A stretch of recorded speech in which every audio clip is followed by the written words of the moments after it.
Shalom, all praises to Yahweh, Ba'ashem Yahushua, Ba'ashem Harakah Kadash. Them one is the apostles and elders, great millstone, rule well, and Shalom to all the brothers doing the work, sharing truth. Just kind of wanted to touch on going into Israel and essentially, seeing, because, you go through the scriptures.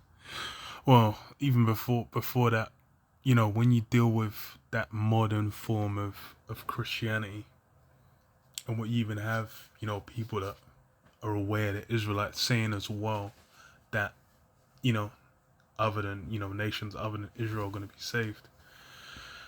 That's complete confusion. Because you go into the scriptures, it's plain as day. It's really straightforward who salvation is for, and really what that means. What that means is something that, initially, seems to be a cause of confusion, presently, but it's only really confusion for those that haven't, had the wisdom, delivered to them, man. Because you read the scriptures, it's plain all throughout. Yahweh Ba'ashem Yahushua Ba'ashem Harakah Kadash is dealing with Israel, and you're gonna go from the first book to the last. Why is it in Revelation it's talking about the 12 gates, the 12 tribes, that great multitude coming out of all nations, which, coming out of, so it's that same that's been throughout, where you've had Israel, where they were scattered, and then Israel being gathered. That same thing that's played out over and over again in all these different kingdoms. Now we're in, the final kingdom before the kingdom of heaven, and the same things, playing out, where Israel's been scattered and they're being gathered back. But, let's just see what, you go into the scriptures. Is there wiggle room? Is there, where it says, okay, you can have like 13 Edomites, or, like 12 Moabites, or, you're going to have like one village of Elam, and then, these men are just going to sneak in, because otherwise there's no reason for, for it to be anyone other than Israel.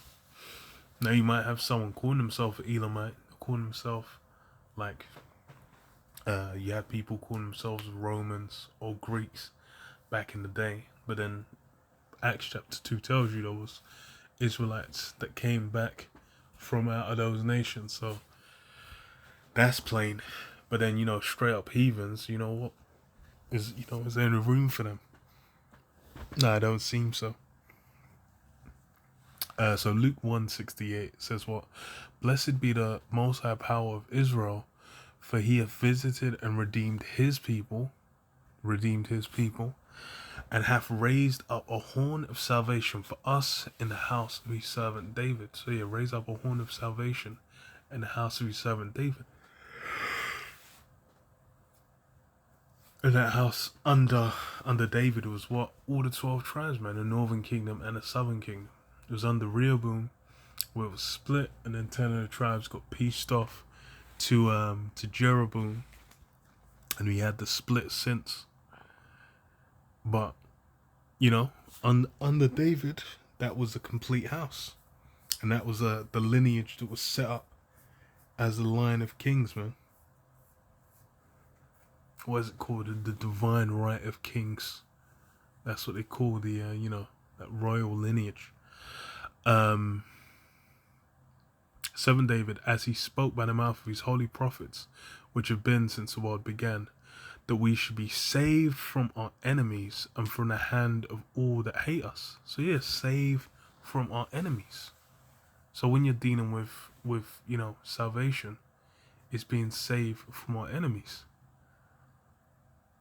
and all that hate us, to perform the mercy promised to our fathers, and to remember his holy covenant. So yeah, there was a covenant, there was an agreement made with Israel. And then what? That was a promise to our fathers. So there's a lineage there, and then when you go deal with Israel, you're dealing with that that line that goes through what Abraham, Isaac, and Jacob. That's the forefathers. But then who, so the thing we're working out is who these enemies are.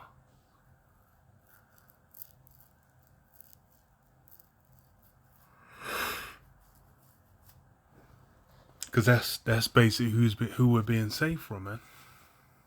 Because you go to Joel 2:27, what does it say? And ye shall know that I am in the midst of Israel, and that I am the Lord Yahweh, your power, and none else. And my people shall never be ashamed. So Yahweh Hashem Yahushua is specifying what's Israel and none else. So as far as the scriptures are concerned, it was clarified as just Israel in both the Old and the New Testament. It's something that's not changed.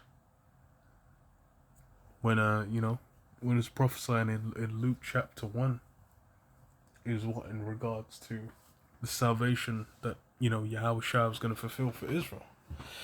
And here you have it being clarified that only Israel's being dealt with. Because Amos 3:2, it says what? You only have I known of all the families of the earth, therefore I will punish you for all your iniquities. And yeah, so you only, is that talking to Elam? Is that talking to Edom? Is that talking to Ammon? No, obviously it's talking to that one family, that same family, Israel. So even read verse 1. What does it say? Hear this word that the Lord Yahweh has spoken against you, O children of Israel, against a whole family which I brought up from the land of Egypt, saying, you only have I known of all the families of the earth, therefore I will punish you for all your iniquities. And yeah, that's why, that's part of the covenant, part of that deal that was made. That essentially was, part of that connective tissue between Yahweh Hashem Yahushai and Israel was what? That covenant. That punishment where we have a duties to uphold and then punishments for not upholding it. But it says what? Can two walk together except they be agreed? Correct. Can two walk together? How can Edom and Jacob, Esau and Jacob, walk together if we're following the scriptures and this guy's eating raw steak and bacon, which are completely against the scriptures? Oh hell no. Because why? The nations, what does it say? Genesis 10 and something 25. And it says, and unto Eber were born two sons. The name of one was Peleg, for in his days was the earth divided. Yeah. So in the time of Peleg, the son of Eber, what? The nations were divided. So you had separations. So you would have had the nation that from Eber, and then you had the line go down, was codified with Abraham, Isaac, and Jacob. Through that line, it was codified, the promises and who they were going to be fulfilled to. But then you had other nations set up, because why? It said what? The earth was divided. And then read this, what? Deuteronomy 32:8, it says, when the Most High divided to the nations their inheritance, when he separated the sons of Adam, he set the bounds of the people according to the number of the children of Israel. For the Lord Yahweh's portion is his people, Jacob is a lot of his inheritance. Yeah. So the sons of Adam were separated. People, oh, we all go back to Adam. We all go back. Correct. Everyone does go back to Adam. But then what? There was a separation. It wasn't that, okay, everyone goes back to Adam and that's just one group. There was separations made. And then what? For the Lord's portion, Lord Yahweh's portion is his people. Jacob is the lot of his inheritance. So Jacob specified. So then it's, if Jacob's the one that's had that lot, that inheritance given to them. They're the ones being dealt with. You know, can they even sneak up in there?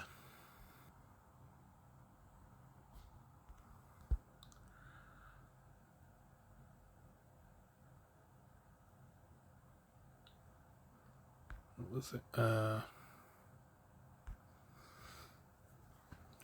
Well, one of the key divisions was what Jacob and Esau, because they had what they came from the same womb. But then what it was said, you know, the two different nations would be brought forth, and then you know something here that's so key. Malachi 1 and 2, it says, I have loved you, saith the Lord Yahweh, yet ye say, wherein hast thou loved us? Was not Esau Jacob's brother, saith the Lord Yahweh? Yet I loved Jacob, and I hated Esau, and laid his mountains and his heritage waste for the dragons of the wilderness. Whereas Edom saith, we are impoverished, but we will return and build the desolate places. For saith the Lord Yahweh of hosts, they shall build, but I will throw down, and they shall call them the border of wickedness, and the people against whom the Lord Yahweh hath indignation forever. So there's two ways they're being dealt with. There's a love for Jacob and a hate for Esau. So we got a nation there that, you know, out of those sons that were divided, where these guys have been marked Esau as the border of wickedness, as the one that Yahweh Hashem hates, and then as well the people against whom the Lord Yahweh have indignation forever. So he has righteous anger against these guys forever. So that's these guys have been set to eternally have the hatred of Yahweh Hashem resting upon them. So how is it, you know? Because why? You know, these guys are counted as that top enemy. You go to Psalms 83, and they'll go into the enemies, and then Edom's at the top of the list. Esau, Edom. Because why? That's been, you know, the vibe since. From when they're both on the scene, born together, and then even when it came to the inheritance, this guy Esau despised his birthright and sold it, and afterwards was, you know, looking to put Jacob to death for that birthright that he despised, man. Because why? Because he didn't get the rule. But hey, that's how it's set up. Man was meant to get supplanted out of that. Because why? We're in the midst of Esau's rule. If this man was set up over the kingdom of heaven, it would not make it, man. It says what? If there was no days left, there'll be no flesh left to be saved. That's the reason why there's, you know, been that separation. And then this as well, Psalms 147 and 19 says what? He showeth his word unto Jacob, his statutes and his judgments unto Israel. He hath not dealt so with any nation, and as for his judgments, they have not known them. Praise ye the Lord Yahweh. So yeah, the word, the statutes, and his judgments, they're all for Israel. You know, Jacob changed his name to Israel, and it's, you know, it's the same man. And then what? The word, the statutes, you know, the laws, and the judgments that they've all been set in Israel. You know, Ishmael ain't gonna just, you know, come out at the fucking 19th, the 27th hour of the day, and then all of a sudden, you know, 27 hours into the day, Ishmael's getting dealt with. You know, Esau ain't all of a sudden. This guy has just been putting a brutal smackdown on the apple of the Most High's eye. But then all of a sudden it's gonna be like, okay, now you need to be saved. You know, this guy's been out here demolishing, like bringing the you know, the world in his grip. But then he needs to be saved. That don't make no sense. whose, salvation needs to apply to someone. And then let's see. There's, we know there's going to be that new covenant. Perhaps in the new covenant, and that's where you go into it. It says, and every Christian and every true believer and every spiritual Jew is going to be saved. Because why? It's plain. You go to. That's why it's like I said. It's like you have to deal with it, like dealing with the scriptures. It's confounding that someone can try and wiggle up in there, but that's the reality of it. Because what it say? Hebrews 8 and 7 says, "For if that first covenant had been faultless, then should no place have been sought for the second." Hey, you know what? Maybe it was that the first covenant, the heathen weren't in there, man. We need, Esau needs to get put in there, man. That's what it was. Men are thinking Yahushua won on the cross to save Esau.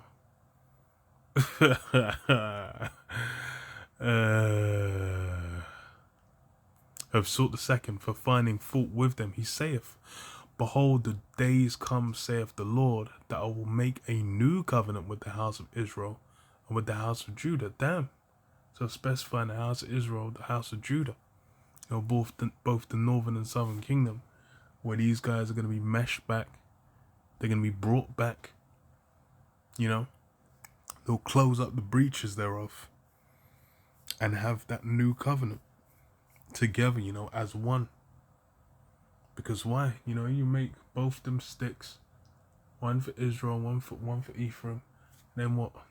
One for Judah, one for Ephraim, and wallop them together, and then bring them back. Because what does it say? I will make a new covenant with the house of Judah. It says, "Not according to the covenant that I made with their fathers in the day that I took them by the hand to lead them out of the land of Egypt." So yeah, not even dealing with what their fathers. And they ain't talking about no Egyptian. It says, out of the land of Egypt. It's dealing with Israel, Judah and Israel. All those tribes. Because what does it say? When I took them to lead them out of the land of Egypt, because they continued not in my covenant, and I regarded them not, saith the Lord. For this is the covenant that I will make with the house of Israel, So the new covenant, the old covenant was made with the house of Israel, and a new one's made with the house of Israel again. So, that's real plain. That's not something you can really mince with. Because as far as it's you don't go, okay. After those days, saith the Lord, I will put my laws into their minds, and I will write them in their hearts, and I will be to them a power, and they shall be to me a people. So yeah, write the laws into their minds. And then, what we read in Psalms, I've not dealt, only dealing with, he shall have his word unto Jacob, his statutes and his judgments unto Israel. Only Jacob know the statutes, know the judgments, know the words, man. When these prophets are being raised up, it wasn't, you ain't gonna have, Elam, Ishmael, whoever, Edom, Moab getting raised up. There's that time where you had, what was it? Balaam raised up to prophesy. But then what? It was like, he said, let me die the death of the righteous. Because why? He knew, and he prophesied, spoke of himself, of what the end of Moab is going to be.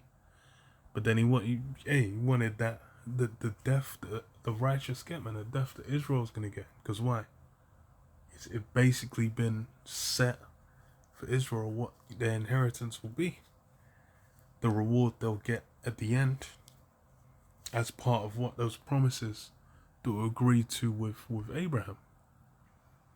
But then if it's going on Abraham, Isaac, Jacob is going on that line, then there's people it's not going on. That's how these things work.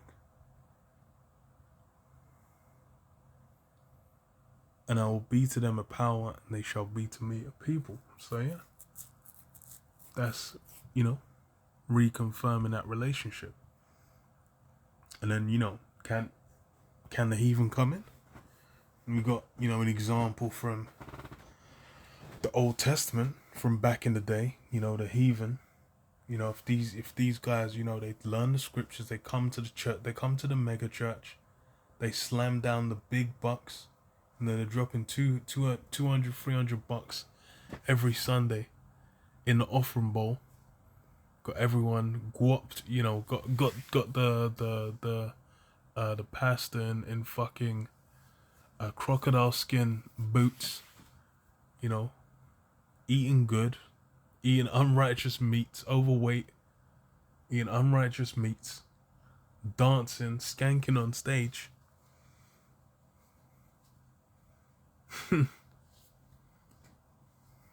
Fucking hell. Ezra 4:1, it says, now when the adversaries of Judah and Benjamin, said the adversaries, what, them enemies, man. And you know, those what? That was who Israel needs to be saved from. Those enemies, man. Those adversaries. Now when the adversaries of Judah and Benjamin heard that the children of the captivity builded the temple unto the Lord Yahweh, power of Israel, then they came to Zerubbabel and to the chief of the fathers and said unto them, let us build with you, for we seek your power as ye do, and we do sacrifice unto him since the days of Esarhaddon, king of Shur, which brought us up hither.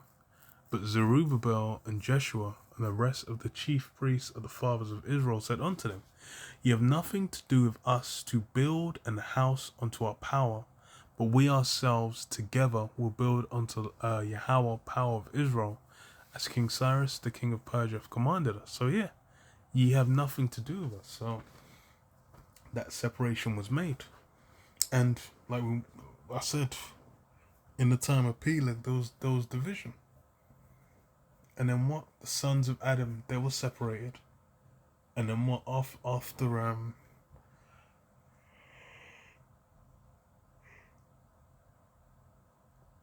the sons of Adam were separated. And then what? Israel was Yahweh Hashem Yahushua's portion. That was who was getting dealt with. So then that relationship only exists, you know. Not Amos 9. Romans 9. You know, the service of the Most High. That's for Israel. Plain as day. And then it said what? Then the people of the land weakened the hands of the people of Judah, and troubled them in building, and hired counselors against them to frustrate their purpose, all the days of Cyrus king of Persia, even unto the reign of Darius king of Persia. So yeah, then the adversaries fulfilled their role as adversaries, weakening the hands, man. So that coming together didn't go down. Which, you know, and this is the thing, is this is going back into Old Testament. See, in the New Testament, if everyone, you know, everyone's meant to come together. So John 4 and 7, it says, there cometh a woman of Samaria to draw water. Yahweh saith unto her, give me to drink, for his disciples were gone away unto the city to buy meat. So yeah, the Samaritans, those that were in Samaria, they were heathens, man. They were placed there years back, and then what? They had the Levites set over them because they were in the land dealing heathenishly and getting judged, so that they would stay, not getting decimated. They had the Levite sent to them who basically regulated them in following the law. And then in doing so, then they weren't blighted on the land. But now, through the passage of time, just like you have now with pretenders to the throne, essentially, out there in the Middle East, these guys are sitting there thinking they come from that heritage, despite the fact that, They just followed after the customs. So, what do he say? Then saith the woman of Samaria unto him, how is it that thou, being a Jew, askest drink of me, which am a woman of Samaria? For the Jews have no dealings with the Samaritans. Yahushua answered and saith unto her, if thou knewest the gift of the Most High, and who it is that saith to thee, give me to drink, thou wouldst have asked of him, and he would have given thee living water. The woman saith unto him, Sir, thou hast nothing to draw with, and the well is deep. From whence then hast thou that living water? Art thou greater than our father Jacob? Yeah, she even said, our father Jacob, like she has any connection. Which gave us the well, and drank thereof himself, and his children, and his cow. Yahushua answered and said unto her, whosoever drinketh of this water shall thirst again. But whosoever drinketh of the water that I shall give him shall never thirst, but the water that I shall give him shall be in him a well of water springing up unto everlasting life. The woman saith unto him, Sir, give me this water that I thirst not, neither come hither to draw. Yahushua saith unto her, Go call thy husband and come hither. The woman answered and said, I have no husband. Yahushua said unto her, Thou hast well said, I have no husband, for thou hast had 5 husbands, and he whom thou now hast is not thy husband, and that saidest thou truly. So, she got called out on a BS. And then, it woke her up. So she said, What? The woman saith unto him, Sir, I perceive that thou art a prophet. Our fathers worshipped in this mountain, and ye say that in Jerusalem is the place where men ought to worship, such as our fathers. She's claiming that same lineage. Well, let's see. If she snuck in, if you're, following the observations, you keep to the scriptures, let's say, then, is that, and you're a heathen, you're not of the line, does that mean you're in? What does it say, verse 21? Yahushua saith unto her, Woman, believe me, the hour cometh when ye shall neither in this mountain nor yet at Jerusalem worship the Father. Ye worship ye know not what. We know what we worship, for salvation is of the Jews. Yeah. You worship ye know not what. We know not what we worship, for salvation is of the Jews. Well, yeah, salvation. She be following after, praying to be, to receive salvation. But then what? She's an adversary. She's an enemy. She's who part of the stock of who we need to be liberated from. And that's the same with all the heathen now. These heathen now are looking, as far as when you're dealing with Christianity, it's been universalized. It's been opened up to everyone. So you got heathen, you got Jake running into it, but you got heathen running into it as well. Dreaming of salvation, not knowing. That's something that they have no stock in. Because as it says, salvation is of the Jews, man. It's for Israel.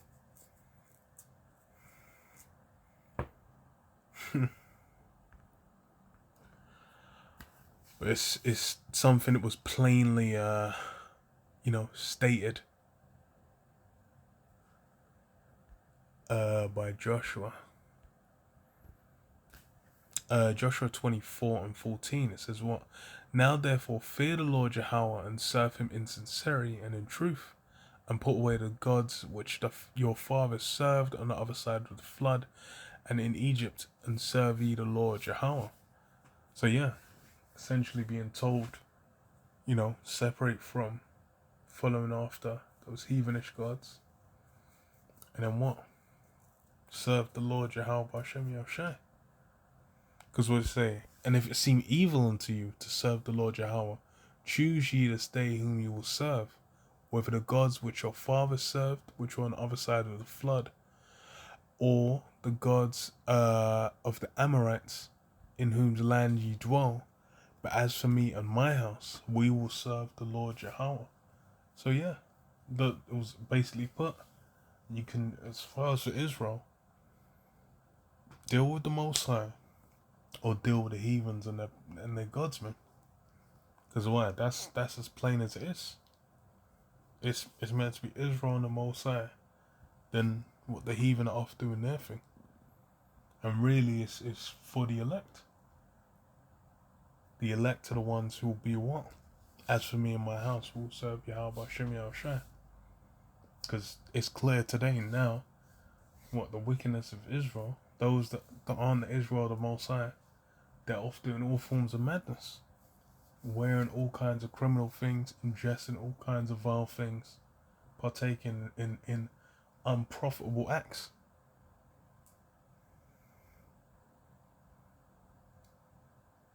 So then, even among Israel, not everyone's gonna make it. But then, somehow the heathen are meant to, squeeze in. That ain't so, man. The purpose of the heathen was made plain.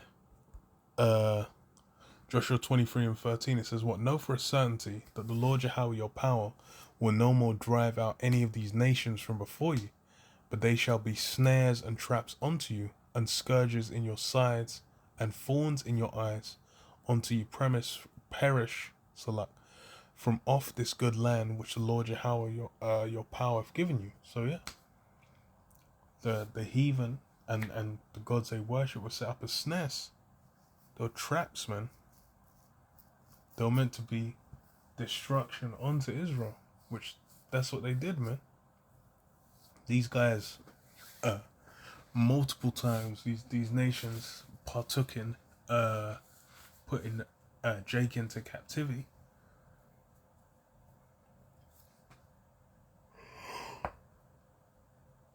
Damn. And then what? There were those thorns in the side, man. They were key for drawing away hella of Israel to their destruction. That's why, these guys are the adversaries. And that role's not shifted, man. Now is a time where salvation's still required. But, those guys in the world and the church, they don't know what those words mean. They don't know what they're being saved from. They don't know what form salvation takes, man.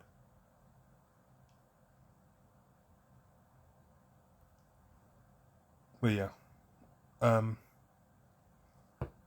I'll leave it there. Shalom. Shalom. Yabashim Shabbash. Shalom.